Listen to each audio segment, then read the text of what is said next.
It's bedlam in Washington right now. Bedlam. It's a mess. I've never seen anything like it. Republicans need to set aside their calendar of chaos, instead join us in a timetable for progress. Donald Trump celebrating the turmoil in Washington, and House Democratic leader Nancy Pelosi trying to capitalize on it.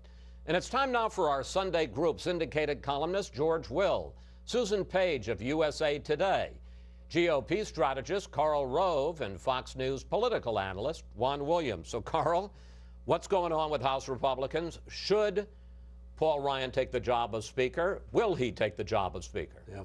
Well, in the immortal words of Marty Huggins from the campaign, it's a mess. And it is a mess. Now, there is an internecine fight.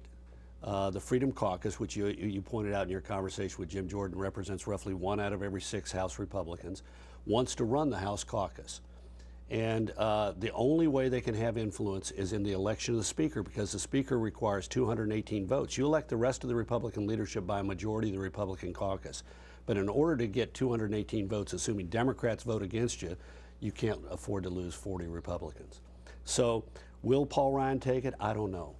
I think there are 3 big considerations in his mind, and the most important is the last one. I think one consideration is, would he be more effective as a Ways and Means Committee chairman? Could he do more? I don't think so. I think you can do a lot more as Speaker. But he really likes and loves the job of Ways and Means. Could he function as Speaker? Is the House caucus so dysfunctional that you wouldn't wish this job on your worst enemy? But the most important consideration, I think, is his family. He's lost his father at an early age. His family is very important to him. And being Speaker, particularly over the next year and a half, is going to be a time consuming. He ain't going to be back in Janesville, Wisconsin on weekends. But I think at the end of the day, there'll be a lot of pressure for him to do so. He is the indispensable man, in my opinion. He is the one person who can unite the disparate wings and move the caucus forward with a conservative, optimistic agenda. He's done so. A lot of these people who are today critics of the leadership were soiling themselves when this guy was out there saying, let's do something about entitlements, let's do something about the fiscal crisis, let's do something about spending. We asked you for questions for the panel, and we got this on Twitter from Female Barbarian. That's right, Female Barbarian. She writes, by the time Republicans are done with their circular firing squad, there will be no capable candidates. Susan, how do you answer her? I think Paul Ryan, as you called him, the indispensable man, I think he's the one person in the world who could be the Speaker of this particular group of House Republicans. And, you know, I just finished a book about Jack Kemp that was written by Mort Kondracki and Fred Barnes, friends of this show. He was, of course, a mentor to Paul Ryan. Paul Ryan worked for Jack Kemp.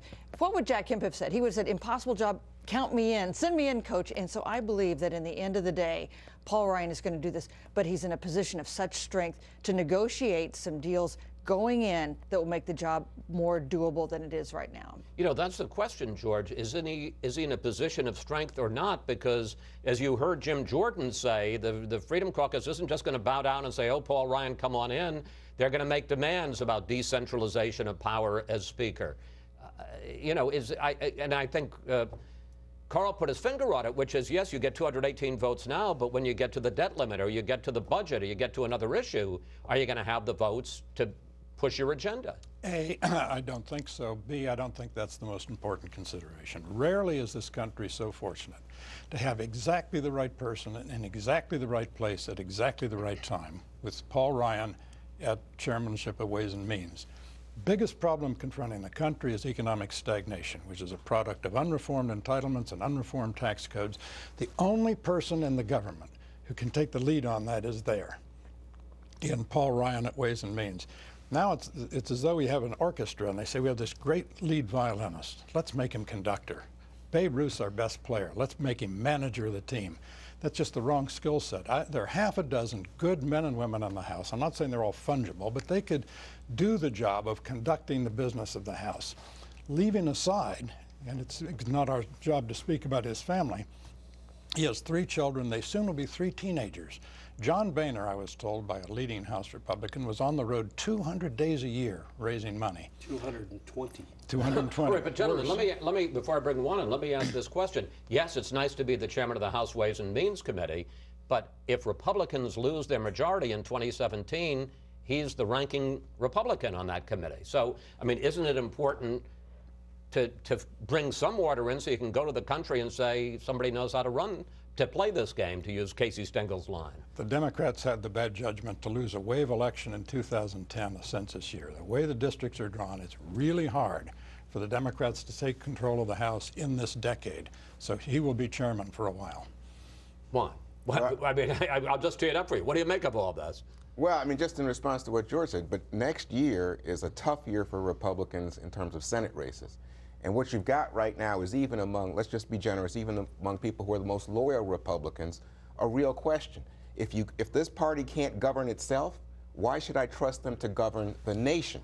And I think that right now you've got this kind of, mainstream Republicans who may say, you know what, I'm sick of all of you guys. I'm just going to stay home. That's a danger for the Republican Party. That's harming the Republican brain. It harms them with independents, who are now a larger share of the electorate, and it certainly harms them with conservative Democrats, Reagan Democrats, who may say, you know what, I just can't feel comfortable putting my faith in Republicans, even as disgusted as I may be with Democrats. So it raises questions, George, not just in terms of the House of Representatives, but the larger picture, the Senate, the presidency. Even potentially now you have people saying maybe this Freedom Caucus and these renegades should just break off and have their own party and let us have the mainstream Republican Party back, because, we believe we need another voice. That's a formula for Democrats winning the majority if you have a split party. I'm just There are 69 more Republicans in the House today than there were when Barack Obama was inaugurated. And we're supposed to say it's the Republicans who are in crisis? I don't think so. The House is supposed to be turbulent.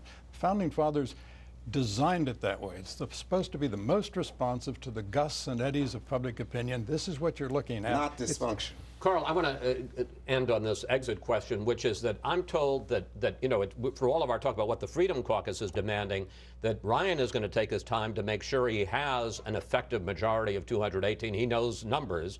And secondly, that there's a lot of pressure being put on by the establishment and business groups saying to some of those Freedom Caucus members, if you're not going to play ball and you're not going to get involved, you're going to get a primary opponent. Well, first of all, let me gently agree and gently disagree with George. I think George is absolutely right that Paul Ryan has the skill set necessary to lead the fight on ways and means to reform the tax code and to reform entitlements. And I also agree with you that there are 4 or 5 or 6 other members of the House Republican caucus who could be Speaker. The question is, could they get elected Speaker? And Ryan has that unique ability to bridge. He has the respect of the caucus. I'm not certain who else is there. Now, there is discussion about this. Part of the discussion, we may end up with John Boehner, who is elected through January of 2017. Michael McCall is a name that has bubbled up here in the last 24 hours. There are others. And I do think it will take some time to make that decision. But ultimately, it's going to have to be somebody who can walk in there and has the ability to draw respect from all elements of the party in order to function as the leader. And are they going to have to agree to the terms that Jim Jordan talked about? I think there was a lot of wisdom in what former Speaker Gingrich said. They have to undo some of the things that he put in place as Speaker and give more power. But let's be careful about how far we go in this. For example, some Freedom Caucus members say we want the ability to have unlimited amendments brought forward on the floor of the House. Well, that's like the Senate, and that also guarantees that you turn control over the House to the Democrats. The rules are meant to keep the majority's strength together. And one of the problems is that we have some members, Holzenkamp, for example, whom Jim Jordan talked about. He said he's tossed off the Agriculture Committee. Why? Because he was on the Budget Committee. No Democrat will ever vote for a Republican budget resolution. Holzenkamp was on the Budget Committee, had input on the measure, and voted against the Republican position on the floor of the House with Nancy Pelosi. So the desire to, you cannot have in that kind of a structure say, oh yeah, everybody could do everything they want to do, even if it means most of the time you're voting with Nancy Pelosi. Well, I'm glad we've settled all of this. We have to take a break here. We'll see you all a little later.